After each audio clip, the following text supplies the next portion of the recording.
하나님 말씀은 사도행전입니다. 사도행전 7장.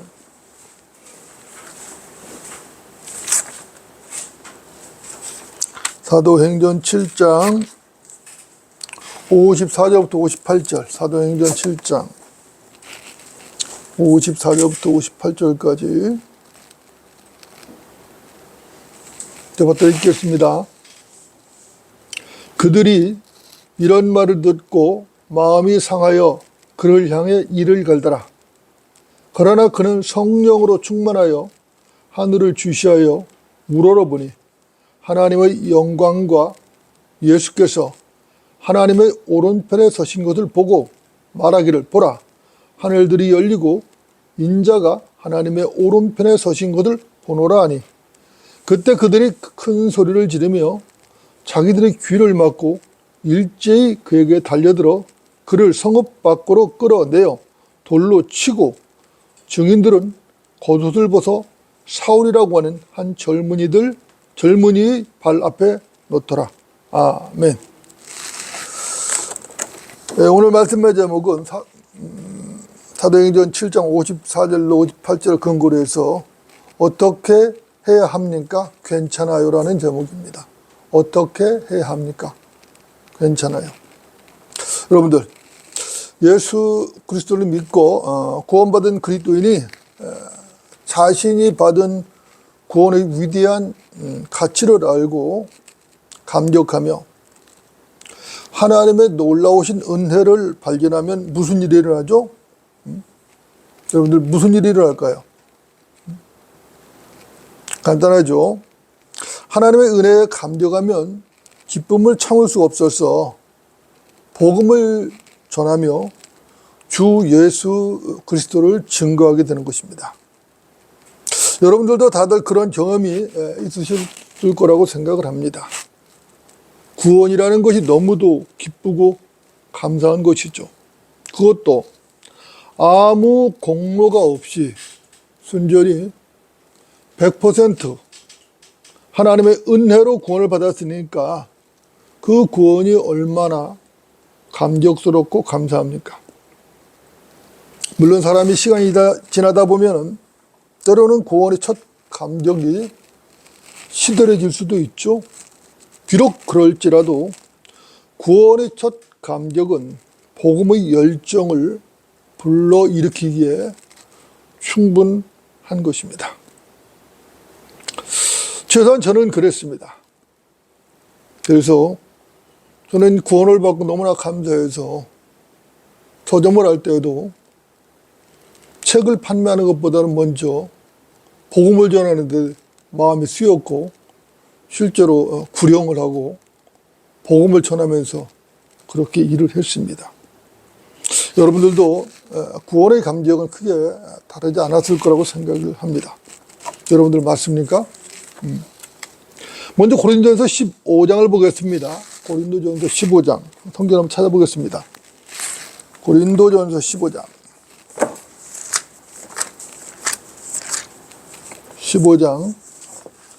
9절부터 10절입니다. 고린도전서 15장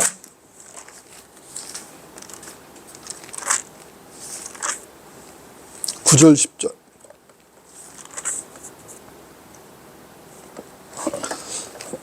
제가 받아 읽겠습니다. 나는 사도들 가운데서 가장 작은 자요, 사도라 불리기도 적합하지 못한 자니, 이는 내가 하나님의 교회를 박해하였기 때문이라. 그러나 하나님의 은혜로 지금의 내가 되었고, 또 내게 주신 그분의 은혜가 헛되지 아니하여 그들 모두보다 내가 더 많이 수고하였으나 그것은 내가 아니요 나와 함께 하신 하나님의 은혜로다. 여러분들 아멘이죠? 사도 바울의 고백이 너무나 아름답죠? 여러분들, 구절을 보면은 사도 바울이 말을 했는데 뭐라고 그랬죠? 나는 사도들 가운데서 가장 적은 자라고 그랬죠? 사도라 불리기에도 적합하지 못한 자라고 이렇게 말을 하고 있습니다. 이유가 뭐죠? 사도 바울이 말하는 이유는 내가 하나님의 교회를 박해했기 때문이라고 했습니다. 여러분들, 이것은 사도 바울의 일관된 고백입니다. 바울은 갈라디아서 1장 13절에서도 나는 유대교회에 있었을 때에 하나님의 교회를 몹시 박해하고 황폐화시켰다고 똑같은 고백을 했습니다. 사실 이것은 바울이 예수님을 만나서 구원받은 후에 일평생을 잊지 않고 간직한 사도 바울의 일관된 고백이었습니다. 여기서 말하는 하나님의 교회라는 말은 매우 중요하죠. 사도 바울이 하나님의 교회를 박했다고 그랬는데 하나님의 교회라는 말은 매우 중요합니다. 여러분들, 그 이유가 뭘까요? 왜 하나님의 교회라는 말이 중요하죠? 여러분들, 그 이유가 뭘까요? 하나님께서는 그분의 경륜으로 사람을 다루심에 있어서 세 부류로 사람들을 구분하죠. 이방인과 유대인과 하나님의 교회로 나누어서 다루시거든요. 그래서 중요한 것입니다. 이것을 모르면 시대와 대상에 따른 하나님의 경륜과 하나님의 구원 교리를 도저히 알 수가 없는 겁니다. 그래서 중요한 것이 여러분들, 시대와 대상에 따른 하나님의 경륜과 그에 따른 하나님의 구원 교리를 모르면 어떻게 되나요? 어떻게 될까요? 하나님의 경륜을 모릅니다. 시대에 따른 하나님의 구원 교리를 몰라요. 그럼 어떻게 됩니까? 간단하죠? 구원론이라고 하는 하나님의 구원 교리 자체가 혼란해지는 것입니다. 그렇게 되면은 하나님의 말씀, 하나님의 영감을 받은 말씀이라고 하는 성경을 도저히 믿을 수 없게 되는 거예요. 이 성경책이 하나님의 말씀이라고 하는데, 영감을 받은 하나님의 말씀이라고 하는데 믿을 수가 없게 되는 거예요. 믿을 수가 없어요. 그렇게 되면은 성경을 최종 권위로 믿지 못하니까 믿음이 바르게 형성될 수가 없죠. 믿음이 형성될 수가 없어요. 성경은 영감받은 하나님 말씀이라고 억지로 믿는다고 해도 교회 시대를 사는 사람이 십자가 이전의 구원 교리나 아니면 환란 시대의 구원 교리나 아니면 또는 왕국 시대의 구원 교리를 붙잡는다면 그 사람은 아무리 열심을 다하고 노력을 해도 결국 지옥으로 갑니다. 그래서 중요한 거예요. 여러분도 어떻습니까? 여러분들 주변에 있는 분들 한번 생각을 해보세요. 교회 다닌다 하고 열심히도 다니는 사람들이 많이 있을 겁니다. 그런데 그 사람들이 율법의 행위로 구원을 받아야 한다고 철석같이 믿고 주장하는 사람들이 있습니까? 없습니까? 제가 볼 때는 상당히 많습니다. 많아요.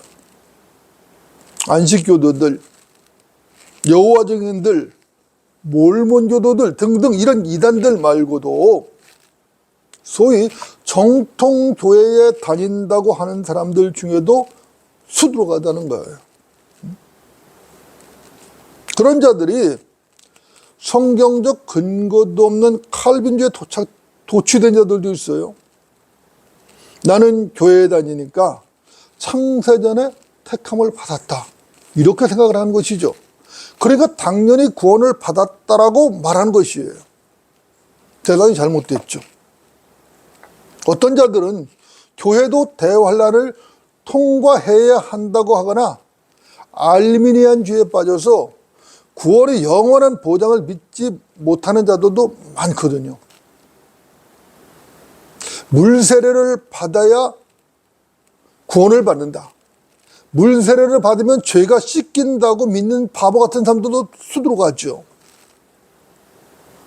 예수 그리스도를 영접하지 않아도 열심히 교회를 다니고 교회에 충성을 하면은 하나님께서 언젠가는 구원해 주시겠지라고 근거 없이 허망한 기대를 붙잡고 매달리는 애처로운 사람들도 많단 말입니다.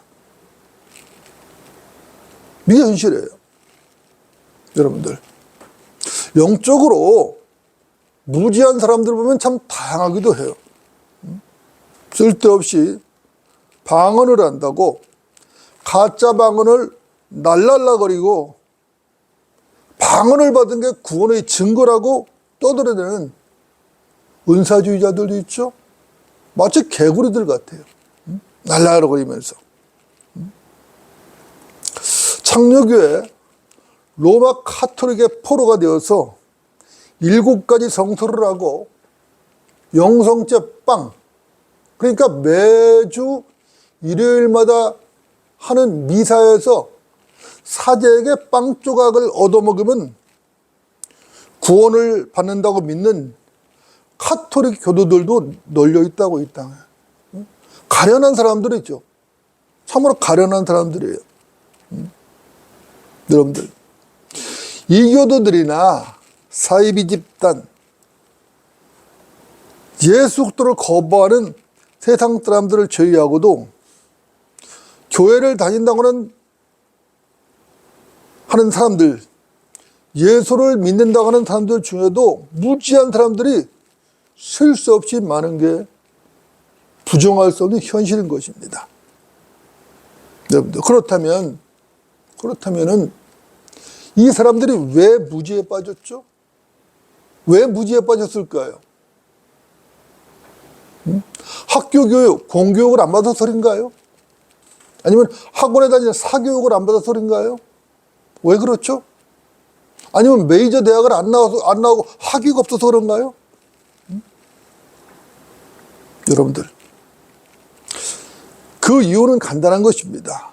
변개된 성경들로 잘못 배웠거나 아예 성경을 배우는데 게으른 것입니다. 성경을 배우는데 게을러요. 성경을 배울 마음이 없어요. 그러니까 생각 없이 믿음 생활을 하려고 하기 때문에 그런 것이에요. 디모데전서 2장 4절을 말씀하죠. 하나님께서는 모든 사람이 구원을 받고 진리의 지식에 이르기를 원하시느니라. 그렇죠? 하나님께서는 모든 사람입니다. 모든 사람이 구원을 받기를 원하셔요. 그리고 구원받은 모든 사람이 진리의 지식에 이르기를 원하신다고. 여러분들은 어떻게 생각하십니까? 하나님의 뜻은 분명한 것이죠. 분명하고 확고한 것이에요. 하나님은 이 뜻을 실현하시기 위하여 자신이 직접 인간의 몸을 입고 이 땅에 오셨어요. 그분이 직접 이 땅에 오셔서 2000년 전에 십자가를 지셨다고. 갈보리 십자가를 지고 죄가 되고 저주가 되셔서 희생 제물이 되셨습니다. 여러분들, 하나님께서 죄인들의 구원을 얼마나 원하시고 구원받은 그리스도인들이 진리의 지식에 이르기를 원하시는지를 우리는 충분히 알 수가 있어요. 갈보리 십자가를 생각하면은 충분히 알고도 남는다고. 그렇죠?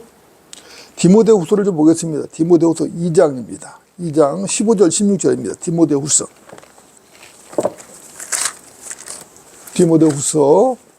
2장 15절 16절.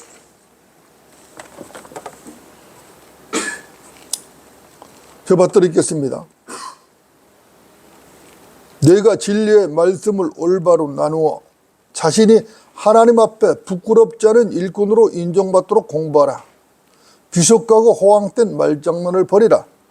이는 그것들이 더욱 불경건함으로 나아갈 뿐임이니라. 이렇게 말씀합니다. 자, 내가 진리의 말씀을 올바로 나누어 자신이 하나님 앞에 부끄럽지 않은 일꾼으로 인정받도록 공부하라고 하셨어요. 그렇게 하지 않으면은 비속하고 허황된 말장난을 하게 되는데 이걸 버리라는 것이에요. 진리의 말씀을 공부하지 아니하면은 결국 그거 할 수 있는 것은 비속하고 허황된 말장난이고 그것은 불경건함으로 나가는 것 뿐이라는 거예요. 경건한 삶이 될 수 없어요. 여러분들 어떻습니까? 하나님께서 분명하게 말씀하셨죠. 너희가 진리의 말씀을 올바로 나누어 공부하라고 하셨어요. 그렇지 않으면, 공부를 하지 않으면 뭐라고요? 부끄러운 일꾼이 될 수밖에 없다라고 하셨던 것입니다. 여러분들, 부끄러운 일꾼이라는 게 뭐죠? 부끄러운 일꾼이에요. 이게 뭐예요? 도대체 뭐가 부끄러운 일꾼이죠? 부끄러운 일꾼은 하나님의 일꾼으로 부름을 받기는 받았어요. 받았습니다. 그런데 죄의 역할을 못하는 거야. 하나님의 일꾼으로서 역할을 못해. 하나님의 일꾼으로 부름을 받았는데 죄의 역할을 못하는 거야. 그러니까 부끄러운 일꾼이 되는 것이에요. 그들은 하나님의 일이 무엇인지를 몰라요. 하나님의 일이 무엇인지를 모른다고. 뭐가 하나님의 일인지 몰라요. 모르니까 어떻게 되죠? 하나님의 일을 모르니까 당연히 하나님의 일을 할 수가 없는 거예요. 하나님의 일을 알아야 될 거 아니에요. 그러니까 하나님을 못하는 거예요. 못하니까 어떻게 육신적으로 덤벼드는 거예요. 문제가 되는 것이죠. 그들이 하는 일하고는 불경건하게 비속하고 허황된 말장난만 늘어놓는다는 것이. 오늘날 이것이 배교한 시대 교회들의 현실인 것입니다. 여러분들. 그러면 그들이 왜 그렇게 되었죠? 왜 도대체 그렇게 되었어요? 이유는 간단하죠. 진리를 모르니까 그런 것이에요. 진리를 모르니까. 진리를 알아야 되는데 진리를 모른다고. 그래서 하나님께서는 모든 사람이 구원을 받고 진리의 지식에 이르기를 원하신다고 말씀하셨는데 진리를 모른단 말이에요. 왜 진리를 모르죠? 진리의 말씀을 올바로 나눠 공부할 줄을 모르니까 진리를 모르는 것이에요. IQ가 낮아서 모르는 게 아니에요. 그러니까 진리의 말씀을 올바로 나눠 공부하라고 하셨는데 그 방법을 몰라. 그러니까 진리를 배울 수 없죠. 진리를 못 배우니까 진리에 관한 아는 게 없어요. 세상 지식은 많을지 몰라도 진리에 관한 한, 참된 진리에 관한 한 아는 게 없어요.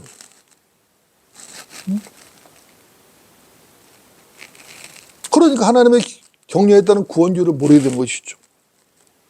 그러니까 하나님의 경륜에 따른 구원교를 모르니까 이 은혜 시대에 은혜의 복음을 전할 줄 모르는 것이에요. 그러니까 무슨 복음 전하죠? 다른 복음 전하는 거예요. 회개하라. 천국이 가까웠느니라. 이건 은혜의 복음이 아니잖아요. 이건 천국 복음이잖아요. 어떤 자들 영원한 복음을 우문한 자들 수 있어요. 이것은 복이 아니라 오히려 저주입니다. 이건 저주받을 일이에요. 왜 저주받을 일이죠? 왜 복음을 전해 하나님 말씀을 전했는데 왜 저주받을 일이에요? 간단하죠. 이 시대에 은혜의 복음을 전해서 혼두를 구령해야 되는데 은혜의 복음을 전하지 못하고 결과적으로 다른 복음, 영원한 복음이나 아니면은 왕국 복음, 그런 변제된 복음을 전하니까 어떻게 되는 것이에요? 결과적으로 다른 사람들까지 지옥으로 끌고 가는 거예요. 자기만 지옥에 가는 게 아니라 다른 사람들까지 지옥으로 끌고 간다고. 소경을 인다면 어떻게 되죠? 둘 다 떨어지는 거예요. 죽는 거예요. 둘 다 떨어지는 것이라고. 소경을 인도할 수 없어요. 인도하면 안 돼요. 눈을 뜬 사람이 소경을 인도하지 바른 길로 인도하죠. 그들은 하나님의 계획을 전혀 모르는 것이죠. 휴거도 모릅니다. 재림도 몰라요. 천년왕국도 몰라요. 영원세계도 제대로 몰라요. 그러니까 휴거는 없다더니 이따 소리하고 교회 시대가 천년왕국이라고 떠들어쌌고 천년왕국을 사람들이 연합해서 건설하겠다고 떠들어쌌고 이러는 거예요. 구약에 예언된 예언을 모르니까 영혼 세계도 제대로 알 수 없는 거예요. 재림도 제대로 알 수 없고 제대로 모르는 거예요. 그러니까 하나님의 예언의 말씀을 엉망으로 만들어 본 것이죠.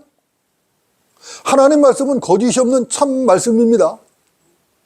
그런데 이것도 엉망으로 만들어서 앞뒤가 맞지 않는 말씀을 만들어 놓는 거예요. 그러니까 진리신 하나님 말씀이 뭐가 되는 거예요? 거짓말이 되는 거예요. 그럼 결과적으로 하나님을 거짓말쟁이로 만들어버린 것이라고. 그러니까 어떻게 되겠어요?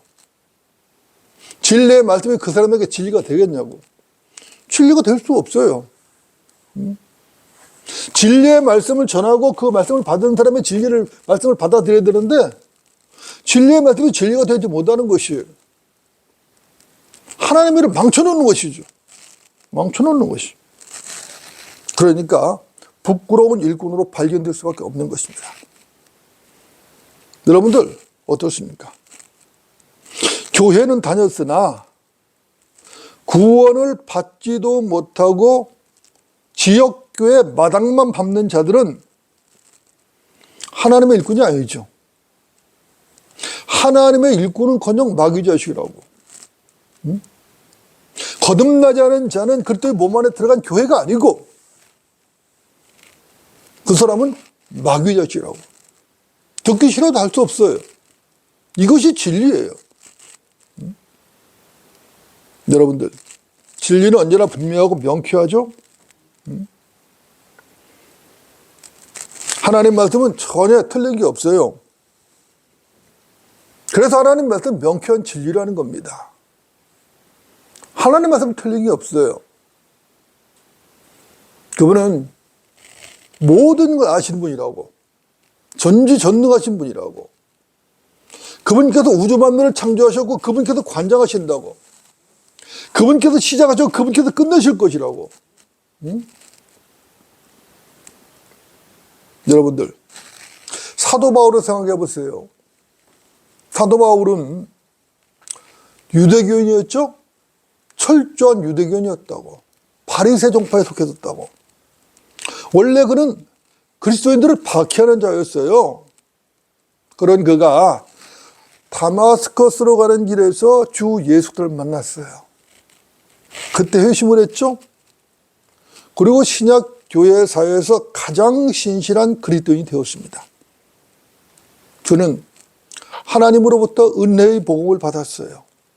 그래서 일평생 그 복음을 전하는데 자기 생명을 바쳤던 것입니다. 한번 들어보세요. 제가 고린도전서 9장 16절 한번 읽어드리겠습니다. 내가 복음을 전할지라도 내가 자랑할 것이 없으니 이는 내가 부득불해야 할 일이기 때문이라. 만일 내가 복음을 전하지 아니하면 정녕 내게 화 있으리라. 고린도전서 9장 16절이에요. 자, 내가 복음을 전할지라도 내게 자랑할 것이 없다는 것이에요. 이는 내가 부득불해야 될 일이라는 것이에요. 그렇죠? 만일 내가 복음을 전하지 아니하면 정녕 내게 화가 있을 것이라는 거예요. 절박한 심정이죠. 복음의 사역자로서 절박한 심정을 그대로 지금 말씀에 담아놓은 것입니다. 한 구절을 더 읽어볼게요. 사도행전 20장 24절입니다. 그러나 나의 달려갈 길을 기쁨으로 끝마치고 내가 주 예수로부터 받은 사역 곧 하나님의 은혜의 복음을 증거하기 위해서라면 이런 일을 전혀 개의치 아니할 뿐 아니라 나의 생명을 조금도 아끼지 아니하노라. 사도행전 20장 24절 말씀입니다. 자, 은혜의 복음을 증거하기 위해서라면은 고난 같은 것은 개의치 않고 나의 생명을 조금도 아끼지 않겠다고 말하고 있어요. 사도 바울은 정말 그렇게 살았죠? 정말 그렇게 살았어요. 여러분들, 이런 사도 바울이 디모데에게, 젊은 사역자 디모데에게 명령을 합니다. 물론 이 명령은 영감받은 하나님의 말씀이고 디모데에게만 적용되는 게 아니라 우리 모두에게 적용되는 것이에요. 디모데후서 4장을 한번 보겠습니다. 디모데후서 4장. 하나님의 명령이거든요. 디모데후서 4장 2절부터 5절입니다. 디모데후서 4장 2절부터 5절.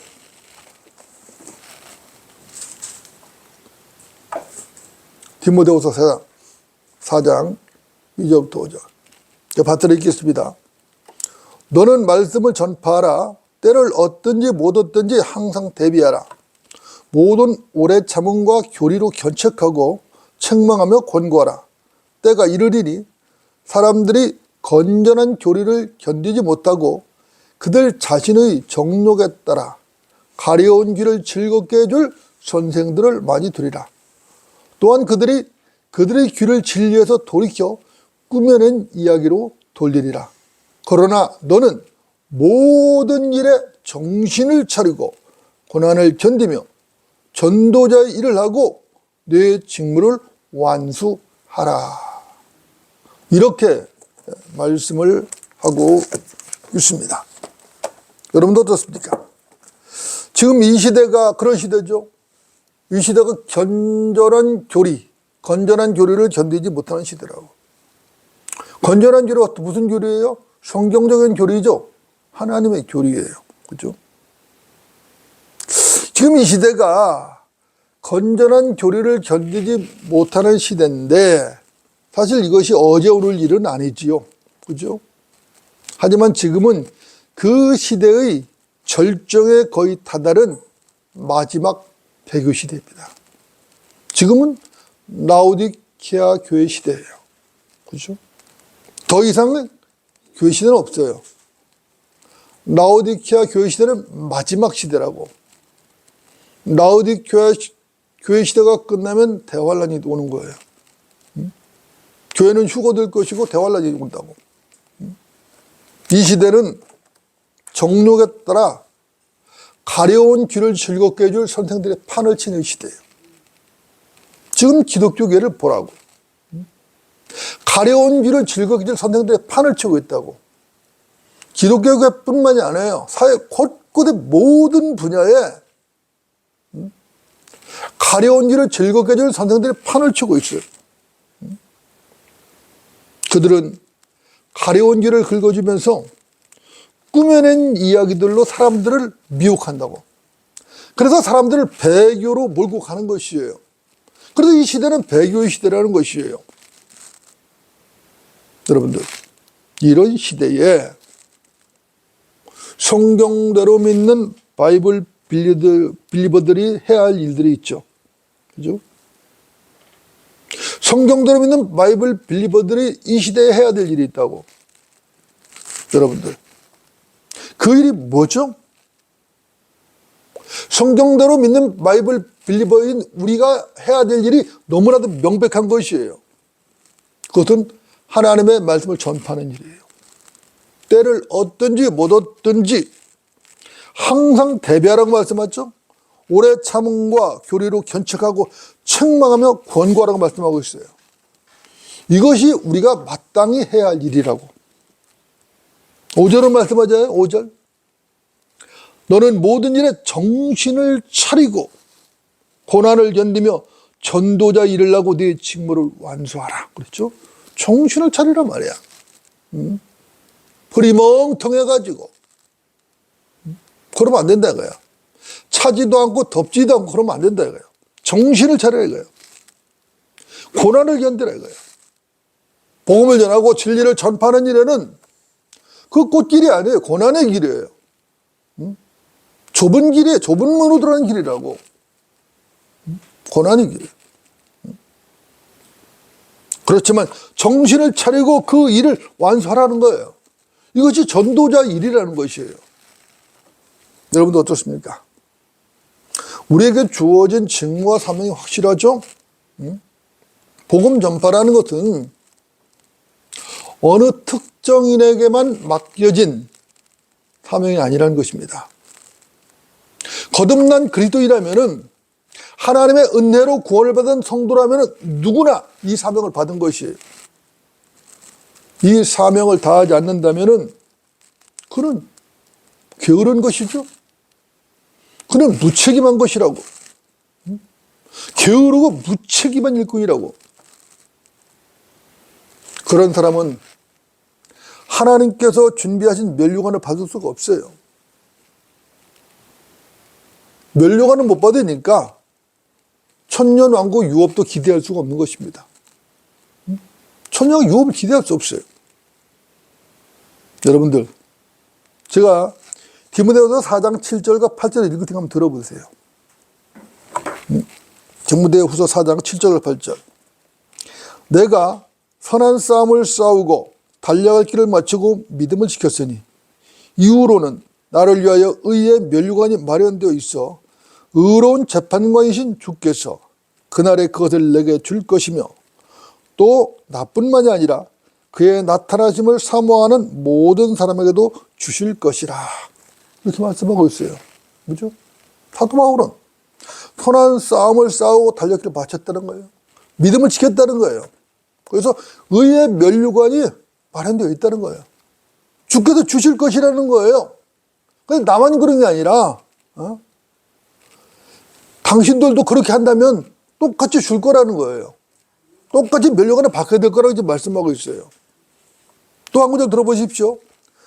데살로니가전서 2장 19절입니다. 살전 2장 19절. 우리의 소망이나 기쁨이나 자랑의 면류관이 무엇이냐? 그가 오실 때 우리 주 예수 그리스도 앞에 있을 너희가 아니겠느냐? 이렇게 말씀하고 있어요. 이것이 복음의 일꾼 사도 바울의 믿음입니다. 여러분도 어떻습니까? 사도 바울의 믿음, 우리 믿음과 다릅니까? 똑같습니까? 똑같죠. 똑같습니다. 이 말은 우리의 믿음이 정통적이고 성경적인 믿음이라는 말이에요. 그렇죠? 예. 복음의 일꾼으로 하나님께 부르심을 받았다는 것은 참으로 위대한 일이에요. 참으로 복된 일입니다. 참으로 복된 일이에요. 우리는 예수 그리스도를 대신한 하나님의 대사입니다. 하나님의 대사예요. 한 나라의 대사만 돼도 자랑스러워하죠. 대한민국을 대표하는 주미 대사가 된다든가 주영 대사가 된다 이렇게 대사가 되잖아요. 자랑스러워하잖아요. 하물며 하나님의 대사라는 것은 이것은 말로 표현할 수 없죠. 그렇죠? 여러분들 이 점에서 더 자부심을 가져도 좋은 것입니다. 그렇죠? 하나님께서는 아무에게나 일을 맡기는 게 아니죠. 자칭 하나님의 일꾼이라고 나서는 사람들이 많이 있어요. 하지만 하나님께서는 거듭나지도 않은 사람에게 하나님의 은혜의 복음을 맡기지 않습니다. 또 변개된 성경을 가진 사람에게 하나님의 일을 맡기지는 않아요. 그죠? 변개된 성경을 가진 사람에게 하나님의 일을 맡기면 하나님의 말씀이 다 변개된 엉망으로 만들어 놓을 거 아니에요. 하나님 바보입니까? 그분이? 그런 분이 아니죠. 안 맡겨요. 괜찮습니다. 문제는 다른 게 아닙니다. 구원받은 성도가 복음의 일꾼으로 부름을 받았는데 하나님께 얼마나 신실하게 발견되느냐의 문제예요. 여러분도 구원받으셨죠? 그럼 여러분도 복음을 맡은 일꾼이거든요. 부르심 받았거든요. 그런데 하나님께서 여러분을 보실 때 얼마나 신실하게 발견되느냐 이 문제란 말입니다. 하나님께서는 신실한 일꾼을 원하시고 신실한 일꾼을 쓰시는 것입니다. 여러분들 신실하다는 게 뭐죠? 신실하다는 것은 믿음이 변함없고 충직하다는 말인데 여러분도 어떻습니까? 이런 사람 믿음이 변함없고 충직한 사람은 하나님께서 쓰실만 하겠죠? 믿음이 새털같이 가벼워서 걸핏하면 요동을 치고 그렇죠? 엎어졌다 제껴졌다만 반복하고 있다면 그런 믿음으로 어떻게 신실하다고 평가를 받을 수 있겠어요? 그렇죠? 하나님께서 그런 자에게 무슨 일을 맡기겠냐 이 말입니다. 그렇죠? 일을 맡기신다 해도 그 일을 제대로 수행할 수가 없죠. 그렇죠? 그래서 우리는 신실한 사람이 되어야 되는 것입니다. 여러분 신실한 그리스도인이 되시기 바랍니다. 여러분들 그리스도인과 싸우는 전사들이죠. 우리는 영적 전쟁에 투입된 군사들입니다. 군사들에게 필요한 게 있어요. 뭐가 필요하죠? 좋은 무기가 필요한 거예요. 강력하고 좋은 무기가 필요하거든요. 그런데 그보다 더 중요한 게 있어요. 그건 뭐냐면 싸워서 반드시 이기겠다는 필승의 신념과 정신무장이에요. 이런 이유로 그리스도의 군사는 정신을 차리고 깨어 있어야 한다는 것입니다. 여러분들, 최상의 무기는 이미 준비가 되어 있어요. 자, 하나님의 말씀은 영적 전쟁에서 최상의 무기입니다. 최고의 무기예요. 더 이상 무기는 없어요. 그렇죠? 문제는 그 말씀을 능숙하게 사용하는 검술이에요. 하나님 말씀은 칼인데 그 말씀을 능숙하게 사용해야 된다고. 칼을 능숙하게 사용하는 검술이 필요하다고. 하나님 말씀은 양날선 어떤 칼보다도 예리하다고 했습니다. 그리스도인이 왜 하나님 말씀을 공부해야 하는가? 훌륭한 검술사가 되기 위해서요. 그렇죠? 왜 시대와 대상에 따라 올바로 나누어 하나님 말씀을 공부해야 하는가? 그렇지 않으면 말씀의 칼이, 그 훌륭한, 그 좋은 말씀의 칼이 무기가 될 수 없기 때문에 그런 것이죠. 여러분들, 우리는 육신의 무기로 싸우는 군사가 아닙니다. 우리는 진리의 말씀으로 싸우는 군사죠. 진리의 말씀이 진리가 되려면 반드시 하나님 말씀을 올바로 나누고 공부를 하고 배워야 돼요. 진리 지식이 없다면 무기가 없는 것이에요. 진리 지식이 없다면 성령 충만도 기대할 수 없어요. 성령은 하나님 말씀 가운데 역사하거든요. 하나님 말씀을 역사하고 무시해버리고 성령 충만하다? 그건 성령 충만한 게 아니에요. 자기 감정이나 아니면 마귀에 충만한 것이, 악령에 충만한 것이라고. 성령 충만이 아니에요. 진리의 지식이 없다면 도대체 무엇으로 싸우겠어요? 진리의 지식이 없는 군사는 허수아비라 마찬가지라고. 무기가 없어요. 허수아비지 뭐. 총도 없는 군인. 거기 있으라 많아지고 뭐. 그죠? 그러니까 그 무기가 없어요. 하나님의 말씀이 없으니까 뭘로 대하겠어요? 영적인 무기가 없으니까 육신으로, 혈과 육으로 대항할 수밖에 없다고. 하지만 영적 전쟁은 혈과 육의 싸움이 아니란 말입니다. 영적인 전쟁이에요. 여러분들 맞습니까? 자, 이제 오늘 본문 사도행전 7장을 보고 정리하겠습니다. 사도행전 7장 54절부터 58절입니다. 사도행전 7장 54절부터 58절.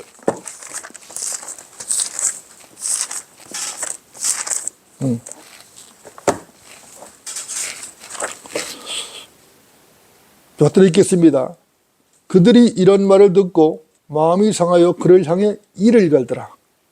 그러나 그는 성령으로 충만하여 하늘을 주시하여 우러러보니 하나님의 영광과 예수께서 하나님의 오른편에 서신 것을 보고 말하기를, 보라, 하늘들이 열리고 인자가 하나님의 오른편에 서신 것을 보노라 하니, 그때 그들이 큰 소리를 지르며 자기들이 귀를 막고 일제히 그에게 달려들어 그를 성읍 밖으로 끌어내어 돌로 치고 증인들은 겉옷을 벗어 사울이라고 하는 한 젊은이 발 앞에 놓더라.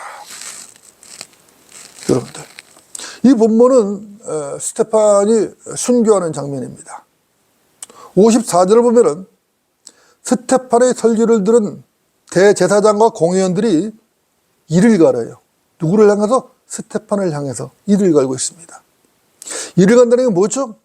증오와 분노가 극에 달한 것이죠. 그죠? 사도행전 7장 전체를 보면 스테판은 아브라함부터 시작해서 유대인들이 하나님의 은혜를 입은 사실을 조목조목 설명을 하고 열거합니다.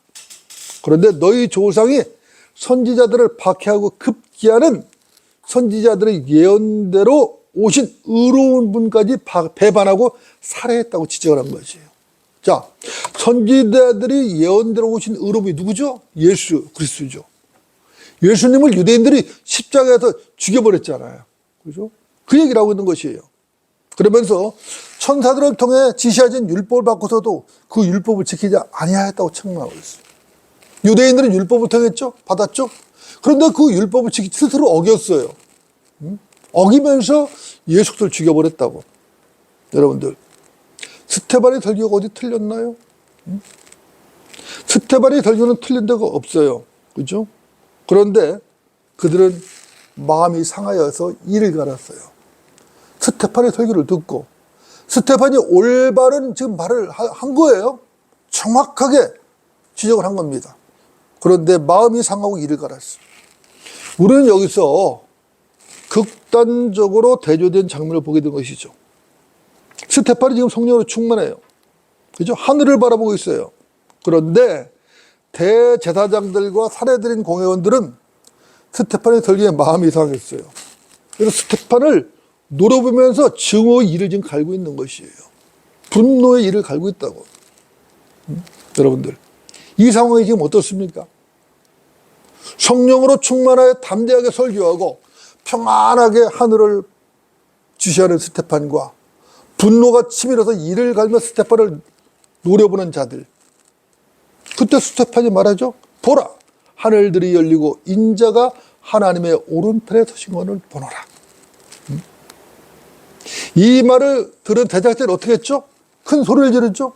그리고 자기 귀를 틀어막아요. 그리고 일제히 스테판에게 달려듭니다. 그리고 스테판을 성읍 밖으로 끌어내서 돌로 쳐 죽여버렸어요. 쳐 죽여버렸다. 여러분들, 이 스테판이라는 이름 뜻이 뭐죠? 스테판. 스테판이라는 이름의 뜻은 멸류관이라는 뜻이에요. 멸류관이다. 스테판이 목사인가요? 스테판은 목사가 아니에요. 그는 사자같이 담대한 성도에 불과했다고. 성도였어요, 그냥. 전담 사역자도 아니에요. 여러분 어떻습니까? 스테판은 우리의 표상이 되기에 충분하죠. 우리가 거리에 나가서 복음을 전하며 진리를 선포하면 사람들의 반응이 어떻죠? 우리가 거리에 나갔어요. 오늘도 거리에 나가서 복음을 전파할 텐데, 그리고 진리의 말씀을 전할 건데 사람들의 반응이 어떻죠? 어때요? 물론 신사적이고 우호적으로 격려하는 분들도 있어요. 그러나 대부분의 사람들은 그렇지가 않죠. 냉담하게 반응합니다. 싸늘하게 대적을 하는 자들이 적지 않아요. 복음을 듣고, 은혜의 복음을 듣고 내가 어떻게 해야 합니까? 라고 반응하면서 주 예수 그리스도를 영접하는 사람은 참으로 복된 사람이에요. 참으로 복된 사람입니다. 빌립보 감옥의 간수는 그렇게 해도 구원을 받았죠? 내가 어떻게 하면 구원을 받은 자니까 주 예수를 믿어라. 그래야면 너네 집안이 구원을 받으리라. 그 말씀을 그에 받아들였다고. 그래서 구원을 받았어요. 하지만 이 세상은 다 그렇잖아요. 대부분은 쌀쌀 맞아요. 괜찮아요. 필요 없어요. 이렇게 거절하는 사람들이 대부분인 것이죠. 도대체 뭐가 괜찮은 거죠? 도대체 뭐가 필요 없다는 거예요? 복음을 전하고 당신 구원받아야 된다고 말하는데, 예수 그리스도 구주라고 말하는데 도대체 뭐가 괜찮다는 거예요? 도대체 뭐가 필요 없다는 거예요? 이 말은 결국 지옥에 가도 괜찮다는 얘기 아니에요? 얘도 그런 거 필요 없어. 당신 상관하지 마. 이 말이라고. 결국은 예수 그리스도가 어떤 것인지 제대로 들어보지도 않고, 영원히 불타는 지옥의 실상도 모르고 무조건 거부를 하는 것이죠. 하나님의 말씀에 귀를 틀어막고 저항하는 자들입니다. 하지만 우리는 그런 자들도 포기할 수가 없어요. 사도 바울도 유대교 열성에 빠져서 그리스도인들을 박해했죠. 스테판을 살해할 때 동조했던 자가 바로 사도 바울이에요. 그 자리에 있었다고. 그는 악당이었다고. 사실 악당이었어요. 그리스도인들을 박해하는 악당이었다고. 예수님이 그를 만났을 때, 주여 당신이 누구시니까? 나는 내가 박해하는 예수라. 박해하는 자였다고. 악당이었어요. 그러나 그는 예수 그리스도를 만나서 회심했고 은혜의 복을 맡은 위대한 복음의 일꾼이 되었던 것이죠. 여러분들 어떻습니까? 사실 저도 주님을 만나기 전에는 알량한 세상 지식을 가지고 편견을 갖고 있었죠. 그래서 예수 그리스도를 대적했어요. 한심한 자였죠. 예수 그리스도를 알고 복음을 알고 나서 주님을 섬기는 종이 됐지만은, 그전에는 정말로 저도 똑같았어요. 주 예수 그리스도를 대적하고 하나님을 대적하는 자였던 것입니다. 여러분도 어떻습니까? 이 땅에서 복음을 거부하고 이를 가는 자들, 이들의 결과는 어떻게 될까요? 자, 이 땅에서 복음을 거부하고 이를 가는 자들, 주 예수 그리스도를 거부하고 이를 가는 자들, 그들은 결국 흑암 바깥에서 영원히 이를 갈게 될 것입니다. 이것이 정교의 진리예요. 이것은 김 목사의 말이 아니라고. 이건 하나님의 말씀이라고. 우리는 하나님의 대사로서 좀 더 용감할 필요가 있는 것이죠. 괜찮아요. 필요 없어요. 예수 안 믿어요. 쌀쌀맞게 거부하는 자들, 멸망의 지옥으로 가는 불쌍한 죄인들에게도 우리는 복음의 주체이신 주 예수 그리스도를 전해야 되는 것입니다. 이것이 우리의 사명이에요.